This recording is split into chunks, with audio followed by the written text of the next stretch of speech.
জলখাবারে কী খাবেন ভেবে পাচ্ছেন না? তাহলে একবার সুজির ঢোকলা বানিয়ে দেখতে পারেন। প্রথমে একটা পাত্রে 1 বাটি দই নিয়ে নেব।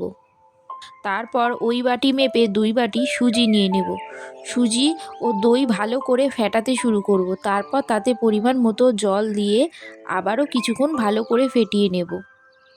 তারপর তাতে স্বাদ মতো নুন, চিনি, কুচনো আদা, লঙ্কা দিয়ে আবারও ভালো করে ফেটিয়ে নেব। তারপর 15 মিনিটের জন্য ঢাকা দিয়ে রাখবো।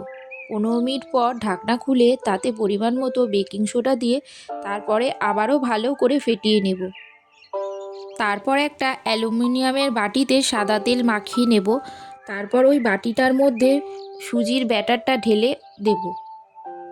তারপর ওর উপর দিয়ে সামান্য একটু কাশ্মীরি লঙ্কা গুঁড়ো দিয়ে দেব। তারপর গ্যাসে একটা পাত্র বসিয়ে দেব।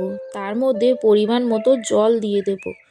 জল দিয়ে ঢেলে রাখা সুজির পাত্রটি তার মধ্যে বসিয়ে দেব। তারপর ঢাকনা চাপা দিয়ে 30 মিনিট ফুটতে দেব।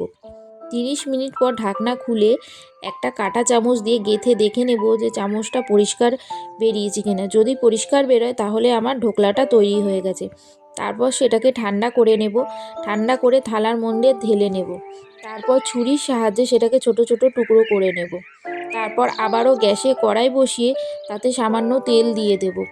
তেল গরম হয়ে উঠলে তাতে একটা শুকনো লঙ্কা, কিছুটা সর্ষে, কারি পাতা ও চেরা কাঁচা লঙ্কা ফোড়ন দিয়ে দেব। তারপর ফোড়নগুলোকে ভালো করে ভাজা ভাজা করে নেব। তারপর তাতে পরিমাণ মতো জল দিয়ে দেব। তারপর তাতে স্বাদ মতো নুন, চিনি দিয়ে একটা সিরাপ তৈরি করে নেব। এরপর কেটে রাখার ঢোকলাগুলোর উপর হাতার সাহায্যে সিরাপটা ভালো করে চারদিকে ছড়িয়ে নেব।